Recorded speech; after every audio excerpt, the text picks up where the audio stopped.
services as licensed forester, arborist in New York, Vermont, Massachusetts, and Washington. Here he focused his energy into ministering the youth in Connecticut, USA, where he was from.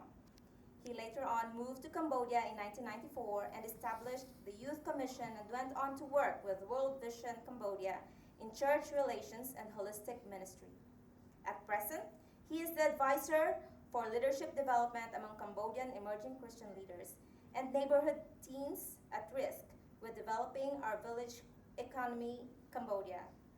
They have ministries in Phnom Penh, Kampong Thom, Kampong Cham, and Kampong Chanang.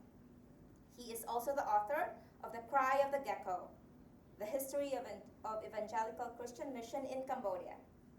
Ladies and gentlemen, Mr. Brian Maher.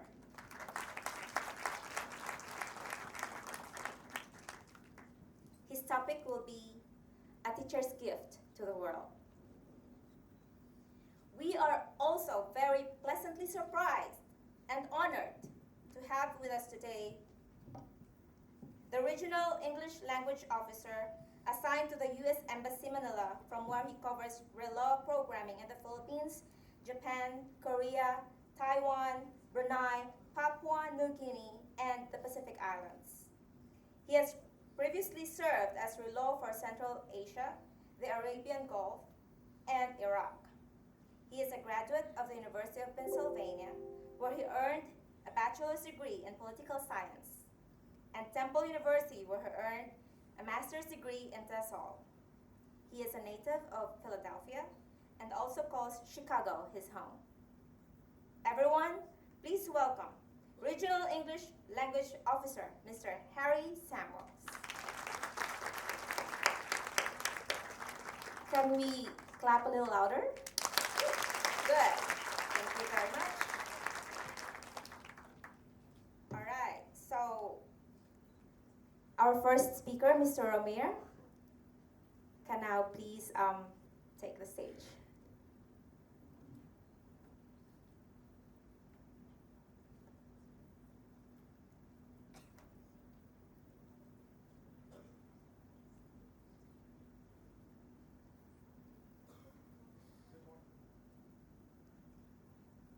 One, two. Good morning, everyone. Morning. Fresh pa sa morning, di ba?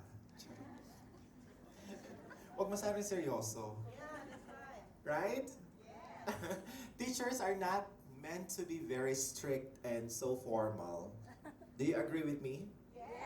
I was once a teacher, and it never really was a formal kind of day every day, right? Okay, so I think I have my presentations ready. Yes, so while they're fixing it up for me, so I would like to take this opportunity to the MOOC alumni and to the graduates. Congratulations, okay?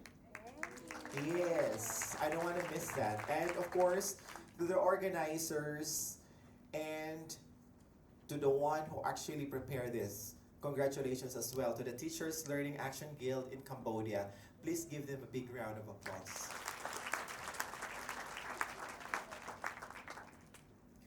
Okay, the task, I thought it was easy. They told me that I'm supposed to be here as one of the speakers, but doing a presentation for personality development actually requires more than that. They know how difficult it was to formulate an idea, and actually all the idea that we can found is just in the internet. But it's just that they need someone to enunciate that idea so that we can give the message across. So, to begin, what personality development means and how can we adapt it to ourselves, then I think we go back to the motto of the third celebration of learning, the Winter Spring 2019. Who dares to teach must never cease to learn. So although I'm not a teacher anymore in school, but I still continue to teach beauty queens. And I think I just realized I may have a purpose too, or at least they found a purpose in me, because now I just don't teach students, but I teach beauty queens. And when we teach these beauty queens, part of that learning they acquire is to have their own personality.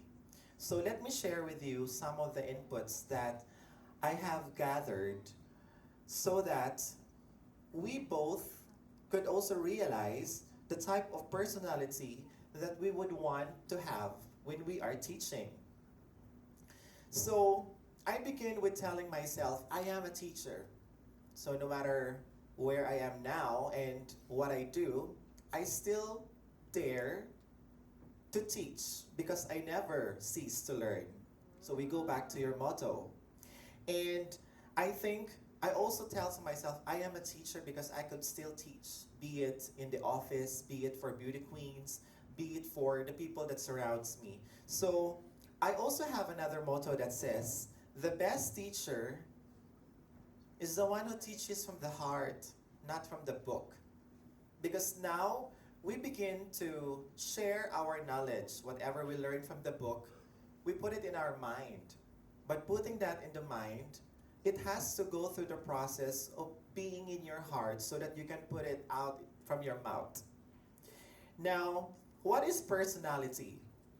Personality actually, as defined in the dictionary, is that it is made up of characteristic patterns of thoughts, so that's in our mind, of feelings, that's in our heart, and behavior, that's our action, that make a person unique. Okay? If you see us here, our speakers have different personalities as well.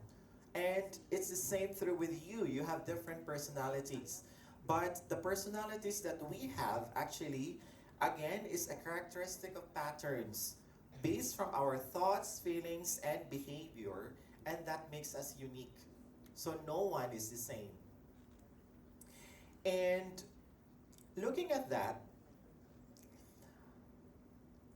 why is personality development important? So now we ask the question, why is it important? It is important because it enables a person to get a positive thought, to gain confidence, improve behavior, and learn better communication, and develop a healthy physique. I will have to repeat again. Why is personality development important? It is important because it enables us to get a positive thought pattern. We gain confidence and improve behavior. And we also learn better communication and develop physical and healthy physique. So therefore, inner and outer personality of a person should be strengthened. We should prepare for that. So now, we go back to our job, or we go back to our thought, I am a teacher. Is it because of a calling? Is it because it's our profession? Is it because for monetary reasons? Or is it because you have that purpose in life, that being a teacher, you would want to inculcate knowledge and mold our children for their better future. So thus, you have a noble job. We all have a noble job. And when we are in the classroom, we are in a group of or school students, we have a lot of kids. It may be from 10 up to 40 to 50 students in one sitting. But now, as a teacher, there are different or multiple teacher personality that we develop when we are inside that classroom. So a teacher has different style and approach in dealing a class and or dealing with their students. And one of those actually is the parental instinct and the parental personality that we all have. So we are the one who's like the nurturing type, the patient type, the sympathetic type, and the indulgent. So we become parents to these kids and to the children, no matter how old they are or whatever age that they have. Now, there are also a type of personality as a teacher that we become a buddy. Like we treat them as our friend. So we are very lenient, we are humorous, we are casual, we are unstructured. Because not everything is the same in the classroom and how we deal with our students. Sometimes, there are still these teachers who become reluctant. Reluctant in the sense that sometimes the teachers who are like bored, uninspired, irritable, and practical. Mind you, those are students, description. So they see us as that person sometimes. So who are we, really? So in a class, we can also be the wizard. Wizards are the one who are enthusiastic, spontaneous, knowledgeable, and unconscientious. So we also have that aloof teacher, the teacher who is like sarcastic, stern, stoic, and um, we are like tight. And we also have that teacher who are like sergeant. We are the strict, structured, distant, and focused. All these we acquire when we have the adaptability in seeing our classroom and our student. Because we cannot be all the time be each personality. So now, why is it important to have or to develop that personality that we should have in a classroom? So I will tell you some of the things that I have learned through the process or an experience. The makings of a good teacher and how we want to be envisioned by our student. And let me tell you to the basics. Teach, love, inspire. Because this is when we see our profession. We teach because this is our job. But love, because you have to love what you do, and you have to love what you teach, and you have to share that love to your student. Because when you're able to do that, teaching and loving, you're enabling them, and they will become inspired. Again, that's simple. Teach, love, and inspire. So the making of a good teacher actually comes in different opportunities for us to realize that being in a classroom, there are many ways we can deploy. It means things that we can show. So part of those, if we are to become a good, remarkable, and unforgettable teacher, show compassion or be compassionate. So the best teachers are actually patient, understanding, and kind. We can be one of those. And we should be one of those. The next, be passionate.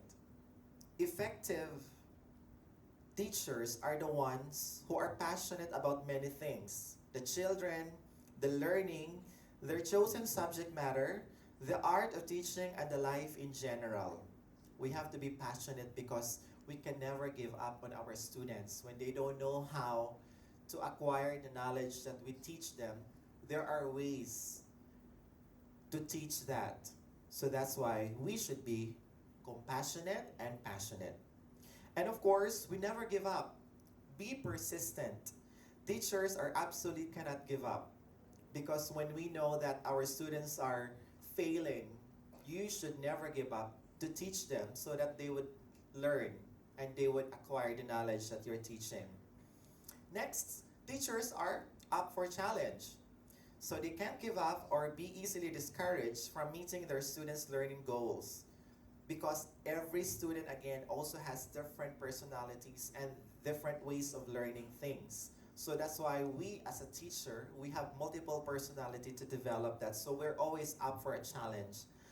And we are also results-oriented. That's why we have exams. That's why we have our quizzes. So the sexy is not mine. Sorry. Just want to make sure. But later I will show you some sexy photos. Okay, so again, we are results oriented. So the best teachers also use all the tools at their disposal in order to help their students meet and exceed expectations. So the grading system also helps them achieve their goals or set goals. And as teachers, we should also be creative and curious. So as empowered teachers, we accept the dynamic nature of classroom teaching and don't try to fight it. Because there are different tools that we can use in the classroom. Be it a projector, be it a computer, be it visual aids, be it the things that students bring, the books, textbooks. So be creative and curious in developing your teaching materials. And of course, never forget, we have to be optimistic. Sayang, ang ganda pa naman ng colors, bagay sa outfit ko. Charot. Okay, thank you. So, be optimistic. By approaching each student with only the highest expectation, these educators, or we as educators, actually visualize student success long before they actually occur.